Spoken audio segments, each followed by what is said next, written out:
लालू यादव जी ने जो कहा कि ये लोग पगला गए हैं, तो सब ये मानते हैं कि ये राजनीतिक विद्वेष और मानसिक असंतुलन का नतीजा है जिस तरह की चीज कर रहे हैं। हम ही सम्राट, हम ही राजा, हम ही शहंशाह। बाल भी बांका हो गया राबड़ी का, या हमारे नेता का, या उस परिवार के किसी व्यक्ति का, तो तीनों का रोड पर निकलना मुश्किल हो जाए। राज पासवान जी वो नेता है जो ऊपर से नीचे तक तो लगेगा कि 20 लाख का चलता फिरता हुआ मनी टेलर चला रहा है। लालू प्रसाद यादव जी और तेजस्वी जी रोड पे रह के भी राजनीति कर सकते हैं। लालू जी और राबड़ी जी के ऊपर कमेंट करने का कद उनका नहीं। हम ही सम्राट, हम ही राजा, हम ही शहंशाह। नमस्कार, आप लाइव सिटीज देख रहे हैं। आपके साथ मैं हूं वसीम खान। देखिए, राबड़ी आवास के बाहर आरजेडी के कार्यकर्ता नेता धरने पर बैठ रहे हैं, और धरने पर नहीं यूं कहें कि वो कहते नजर आ रहे हैं कि अपने नेता की सुरक्षा वो करेंगे और मुस्तैदी के साथ डटे रहेंगे जब तक जो पहले सुरक्षा बहाल थी और जो आवास उन्हें मिला हुआ था उसे पुनः जो है वो बहाल नहीं कर दिया जाता है। मगर सवाल कई हैं। सरकारी बंगले को लेकर हाई तौबा, अब सुरक्षा घटाई गई, उसको लेकर के कई सवाल। हमारे साथ फ्रेम में आपको आरजेडी के कद्दावर नेता एमएलसी फैसल अली जी दिख रहे होंगे। फैसल अली जी, हाई तौबा किस बात का? मोह माया सरकारी संपत्ति से तो नहीं होना चाहिए। नहीं, सरकारी संपत्ति से किसी को कोई मोह नहीं। सवाल इस बात का है कि राबड़ी देवी जी अभी क्या है। राबड़ी देवी जी अभी बिहार की विपक्ष की नेता है, विधान परिषद में विपक्ष की नेता हैं। उस आधार पे उनको एक कैबिनेट मिनिस्टर का दर्जा हासिल है और पूर्व में वो मुख्यमंत्री रही। तो दोनों ओर से उनको बंगला मिलना चाहिए। इसलिए मैं ये बात कह रहा हूँ कि अभी कुछ दिन पहले ही पूर्व मुख्यमंत्री नीतीश कुमार को इन लोगों ने एक बंगला दिया है। तो बंगला ही मिला तो 39 मेरी बात सुन लीजिए, बंगला दिया है। लालू प्रसाद यादव जी भी अपने आप में इंटाइटल हैं बंगला के लिए। अगर आप नीतीश कुमार को बंगला दे रहे हैं, अगर आप मांझी जी को बंगला दे रहे हैं, तो आप लालू जी को ही बंगला दीजिए। वो नहीं हुआ है। दूसरी बात ये, मैं आपको पूरी लिस्ट दे दूंगा, तकरीबन 25-30 लोग ऐसे हैं जिनको बंगला दिया गया है और जो उसके लिए दावेदार नहीं हो सकते हैं और किसी भी हाल से उनके नाम पर बंगला अलॉट नहीं हो सकता है। एक तो ये कि देवेश चंद्र ठाकुर जी हैं, उनको बंगला दिया गया है। नितिन नवीन जी, उनको बंगला दिया गया है। कुछ आईएएस अधिकारी हैं, दीपक कुमार जैसे लोग, उनको भी जो सबसे बढ़िया बंगला है वो दिया गया है। बहुत सारे ऐसे नेता, यहाँ तक कि हारे हुए विधायक हैं, उनको भी मंत्री का बंगला दिया गया है।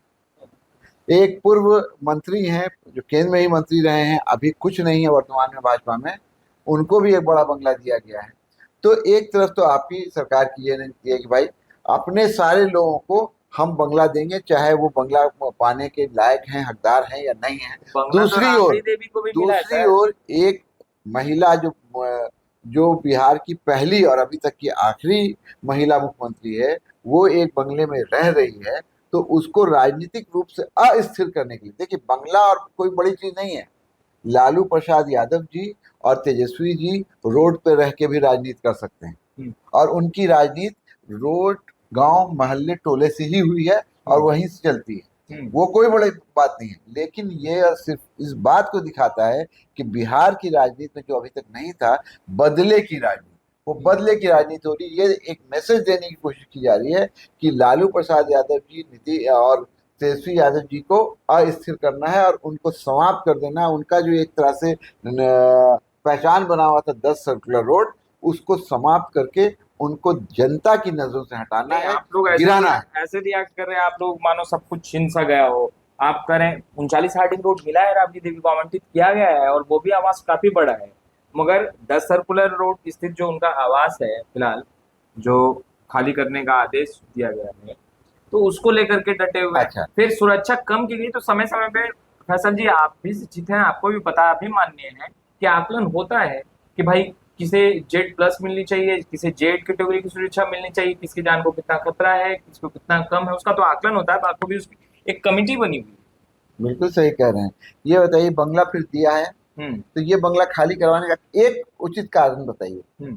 एक भी ऐसा कारण बताइए कि 10 सर्कुलर रोड खाली करना चाहिए। क्या कारण है? जब आप खुद कह रहे हैं कि सरकार ने उनको हार्डिंग रोड पे एक बंगला दिया है, इस बंगले में ऐसा क्या है जिसको आप खाली करवाना चाहते हैं? क्या कारण है? यही सवाल तो आप लोगों से पूछा जा रहा है कि इस नहीं, बंगले में सरकार ऐसा क्या छुपा है जो आप लोग खाली करना नहीं सरकार चाहते, ये मतलब राबड़ी देवी नहीं खाली सरकार करना ये चाहती। होता क्या है बाबू, आप लोग भी घर परिवार चलाते हैं, जब आदमी एक घर में रह रहा होता है हम्म, तो उसके साथ उसकी भावनात्मक जुड़ाव हो जाता मोह है। और माया। कोई मोह माया नहीं होता है, कोई मोह माया नहीं होता। आप भी अगर किसी घर में रहेंगे ना, मैं भी जिस घर में पटना में पैदा हुआ हूँ वहां से मेरा एक भावनात्मक जुड़ाव, हम्म तो ये एक जुड़ाव होता है। दूसरा ये कि वो यहाँ वो भी नहीं है, यहाँ उन लोगों को ज्यादा दिक्कत है कि 10 सर्कुलर रोड, हम्म 10 जनपद, ये सब टारगेट पर, अच्छा। इसको हटाओ। ये पावर का कभी भी फिर से केंद्र बन सकता है। यहाँ लोग फिर भी कभी भी जुट सकते हैं। अब आप देखिए, सुरक्षा हटाई गई है तो सारे लोग वहां जुटे हैं, बैठे हैं लोग। अब आप बस कह रहे हैं कि आकलन करके हुए सुरक्षा हटाई जाती है। केंद्र के एक मंत्री हैं, बिहार से सांसद भी रहे हैं, एमएलसी भी रहे हैं, उनको किस कैटेगरी में वाइस जेड सिक्योरिटी मिली हुई, आकलन करके बता दें। वो आकलन भी शाया कर दें, वो आकलन भी पब्लिक डोमेन में रखें कि हाँ इनके ऊपर इतना खतरा है।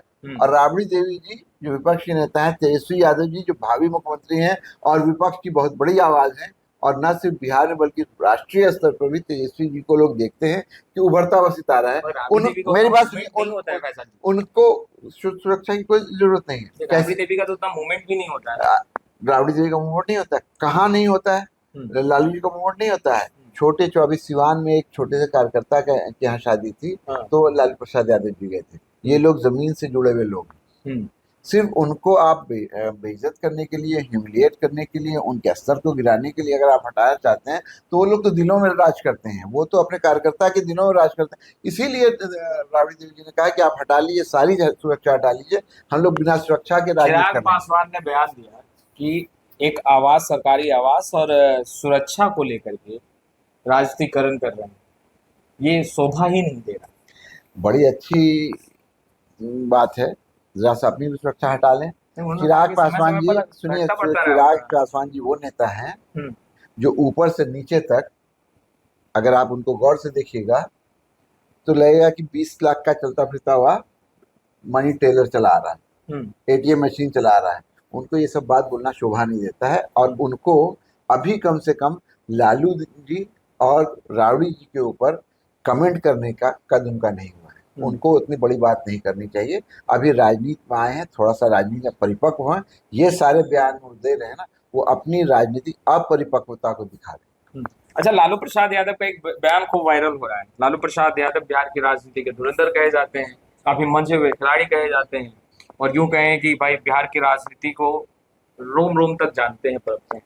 उन्होंने कहा कि सत्ता मिलने के बाद सब बदला गया है। क्या ये इस तरह के भाषा का प्रयोग एक बड़े चेहरे, एक बड़ा वरिष्ठ नेता कर रहा हो, शोभा देता है?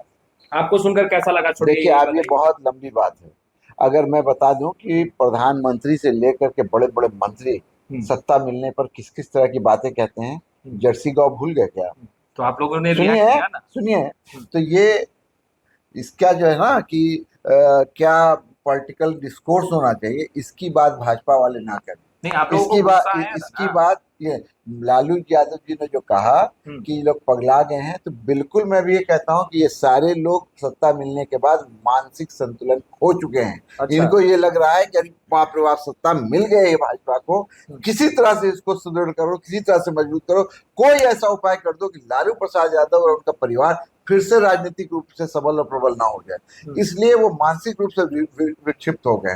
तो उसी की ओर लालू जी ने इशारा किया। हम सब ये मानते हैं कि ये राजनीतिक विद्वेष और मानसिक असंतुलन का नतीजा है जो इस तरह की चीज कर रहे हैं। सुरक्षा को जो बहाल किया गया था कम कर उसे राबड़ी देवी ने वापस कर दिया, तेजस्वी यादव ने वापस कर दिया, मीसाबाती ने बीते दिनों बयान दे दिया कि भाई मुझे भी सुरक्षा नहीं चाहिए, वो भी वापस कर रही हैं। लालू प्रसाद यादव ने वापस कर दिया।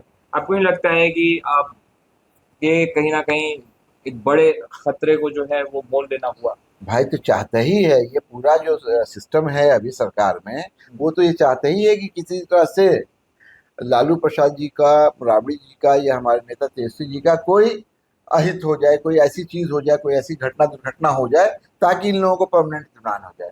तो ये तो है ही। और अगर किसी तरह की कोई घटना और कोई बात होती है इन लोगों के साथ, तो पूरे तौर पर बिहार की सरकार जिम्मेदार है। और ये समझ लीजिए कि इसको बिहार की जनता भी पूरे तौर पे देख रही है, नजर बनाए हुए है, और इसका प्रतिकार होगा। ऐसा नहीं है कि आप किसी को वल्नरेबल कर दीजिएगा। आप अपने तो 25-25 गाड़ी एक दिन के लिए खाली नौटंकी के लिए 1-2 गाड़ी दिखा, उसके बाद 25-25 गाड़ी का काफिला लेके चल रहे हैं, और विपक्ष का जो नेता है उसकी आप सुरक्षा हटा रहे हैं, घटा रहे हैं, और आप ये बताने का प्रयास कर रहे हैं कि अब कोई कुछ नहीं है, जो कुछ है हम लोग हैं, जो कुछ है हम ही हैं, हम ही सम्राट, हम ही राजा, हम ही शहंशाह। ऐसा नहीं चलेगा। अच्छा, मुख्यमंत्री सम्राट चौधरी आपके भी दल में रहे हैं, जिसका जिक्र सदन के अंदर भी नेता प्रतिपक्ष करते रहे हैं, और आप लोग भी करते हैं कि भाई आप लालू प्रसाद यादव के पाठशाला से ही सम्राट चौधरी निकले। तो आखिर ये द्वेष की भावना सम्राट चौधरी में कैसे आएगी भाई? आपके दल में रहे हैं, ठीक है, वक्त और जमाना बीत गया, कारण क्या लगता है? देखिए, इस राजनीतिक सुचिता जो है ना, उसको सीखना हो तो लालू प्रसाद यादव जी से सीखना चाहिए। उन्होंने अपने राजनीतिक करियर में बहुत सारे वैसे लोगों को फिर से अपने साथ जोड़ दिया जो उनको उनके खिलाफ क्या क्या नहीं किए। अच्छा, बहुत सारे नाम हैं, मैं किसी का नाम नहीं लूंगा, उपाध्यक्ष तक बना के रखा पार्टी में, लेकिन वो लोग जो राजनीतिक रूप से उनके बहुत विरोधी रहे, उनको भी अपने साथ जोड़ा। आते रहे जाते रहे लोग, लेकिन इसलिए कि उनका दिल बहुत बड़ा है, वो बड़े दिल के मालिक हैं। और ये जो लोग हैं ना, ये बिना जनाधार के छोटे दिल के लोग हैं। लालू यादव का जनाधार था, उनको लगता था किसी के आने या किसी जाने से कोई दिक्कत नहीं, ठीक है, गलती किया माफ कर दो। लेकिन ये लोग जो है ना, इनको मालूम है कि इनका अपना कोई जनाधार नहीं, इसलिए ये उठ पटांग हरकत कर रहे हैं। अच्छा, कार्यकर्ता नेता सभी लोग जो है राबड़ी आवास के बाहर बैठे हैं, कह रहे भाई हम पहरेदारी करेंगे, हम अपने नेता की सुरक्षा स्वयं करेंगे, हम सक्षम हैं, बिहार की जनता करेगी। मगर उनके पुत्र भी पटना में ही हैं, वो इस कड़ाके की धूप में नहीं बैठ रहे हैं अपने माता के लिए, राबड़ी देवी के लिए, उनकी सुरक्षा के लिए। ये तो पार्टी की बात है ना, वो अपनी एक अलग पार्टी बनाए हुए हैं, तो जाहिर सी बात है कि वो पार्टी यहाँ माँ की बात हो रही है। ठीक है, वो आए हैं, और मैंने देखा है, उनका विजुअल भी देखा है कि वो आए हैं, घर पर आए हैं, आकर के माँ से मिलके गए हैं। उसके उन लोगों में आपस में राजनीतिक क्या परामर्श हुआ, ये इसका की जानकारी मुझे नहीं है, और ये फैमिली का आपस का मैटर है, तो इसको मैं पब्लिक डोमेन में इससे ज्यादा बात नहीं करूँगा। तेजस्वी दिल्ली में है, तेजस्वी की किसी कारणवश दिल्ली गए हैं। हाँ, अब हर चीज आप लोगों को हम थोड़े मीडिया में बता सकते हैं कि ये कारण है इसलिए वो दिल्ली में है। वो दिल्ली गए थे, उनका एक निजी कार्यक्रम भी था, उसके बाद कुछ और ऐसी राजनीतिक चीजें हैं और कुछ पारिवारिक चीजें हैं जिसके कारण वो राजनीति में दिल्ली में आजकल में वो आ जाएंगे। इंडियन नेता कह रहे हैं टूर बॉय हैं, तब बिहार में रहते कब हैं?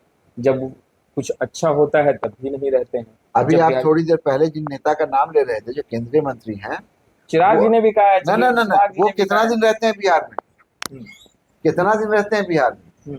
आते हैं, ऐसे ऐसे करते हैं, बाय बाय टाटा करते हैं और निकल जाते हैं। कभी उनसे पूछा आप लोग क्यों कितने दिन रहते हैं बिहार में? नेता अभी वो तो नेता उस पार्टी के हैं जो सत्ता में है, केंद्र में मंत्री हैं, बिहार सरकार में उनकी सहभागिता है।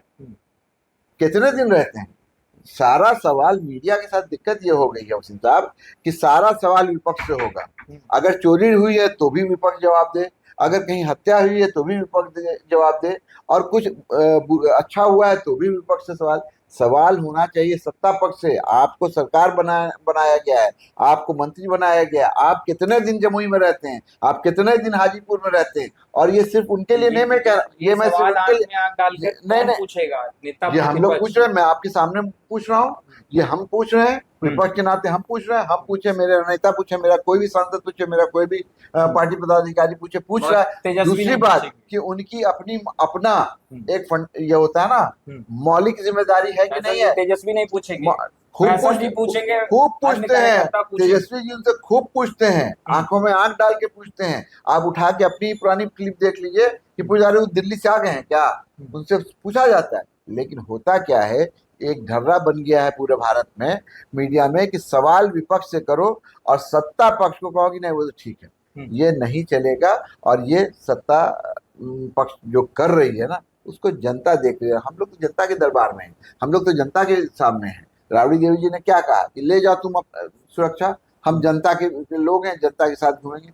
अभी 4 दिन से कोई सुरक्षा नहीं है, 10 सर्कुलर रोड पे कोई सुरक्षा नहीं है। नहीं, आप लोग बैठ रहे हैं, हम लोग बैठ रहे हैं ना, दल के लोग बैठ रहे हैं ना, उनके हमदर्द बैठ रहे हैं, उनके हामी बैठ रहे हैं, उनके साथी बैठ रहे हैं, उनके समर्थक बैठ रहे हैं। सरकार की जिम्मेदारी है, सरकार अपनी राजनीतिक और अपनी संवैधानिक जिम्मेदारी में विफल हो रही है, इस पे सवाल उठाइए। सरकार का फर्ज है कि वो पूर्व मुख्यमंत्री और नेता प्रतिपक्ष को सुरक्षा दे, उसमें वो विफल हो रहे हैं। और जो नाम मात्र की सुरक्षा उन्होंने दी थी, उसकी हम लोग को आवश्यकता नहीं। और जब आपको इतना ही विद्वेष है, आप हमको समाप्ति करना चाहते हैं, और अगर कोई किसी तरह की कोई घटना राबड़ी देवी जी के साथ होना है या ये लोग प्रायोजित कर रहे हैं, तो करके देख लें। हो सकता है ये लोग और भी कुछ प्रायोजित कर रहे हो सकता है और भी इसके पीछे कोई षड्यंत्र कर रहे हो। लेकिन अगर ऐसी कोई चीज हुई, अगर बाल भी बांका हो गया राबड़ी देवी जी का या हमारे नेता का या उस परिवार के किसी व्यक्ति का, तो बिहार की जनता माफ नहीं करेगी। इन लोगों का रोड पर निकलना मुश्किल हो जाएगा। सुनील सिंह ने नॉमिनेशन कर लिया, खैर वक्त लगा मगर आखिरकार पहुंच ही गए अकेले नॉमिनेशन करने। हाँ ठीक है, देखिए नॉमिनेशन उन्होंने आज किया है, कुछ पार्टी के लोगों ने 1-2 दिन पहले किया है, तो ये प्रक्रिया होती है। और ज्यादातर जो नॉमिनेशन होता है वो अंतिम दिन ही लोग करते हैं। और मुझे भी याद है जिस दिन मैंने नॉमिनेशन किया तो अंतिम दिन था, हम लोग सारे लोगों ने जाकर अंतिम दिन किया था। तो इसमें कोई बहुत राजनीतिक बात, सारे लोगों ने जाकर अंतिम दिन किया था, मगर सुनील सिंह तो चल पड़े अकेले। क्या बात है, जब उनके हाथ में सिंबल है, जब उनके हाथ में लालटेन है, तो पूरा राजनीति उनके साथ है। इसमें कहाँ कोई ये है कि जब लालटेन, देखिए हम लोग क्या बहुत सीधा नारा है, जिसके हाथ में लालटेन वो हमारा प्रत्याशी। गर्मी है इसलिए भी नहीं गए नहीं, अब गर्मी है या ठंडा के, उससे जिसके हाथ में लालटेन वो हमारा प्रत्याशी, और उसको पूरा राजद परिवार उसके साथ। तो आपने सुना फैसल अली जी को स्पष्ट रूप से कहते नजर आ रहे हैं कि द्वेष की भावना से बिहार सरकार कदम आगे बढ़ा रही है, और अगर लालू प्रसाद यादव राबड़ी देवी को कुछ हुआ तो बिहार की जनता बिल्कुल माफ नहीं करेगी। खैर, हम तमाम तस्वीरें लगातार अपडेट करते रहेंगे। इस वीडियो में इतना ही। आपका बहुत बहुत शुक्रिया।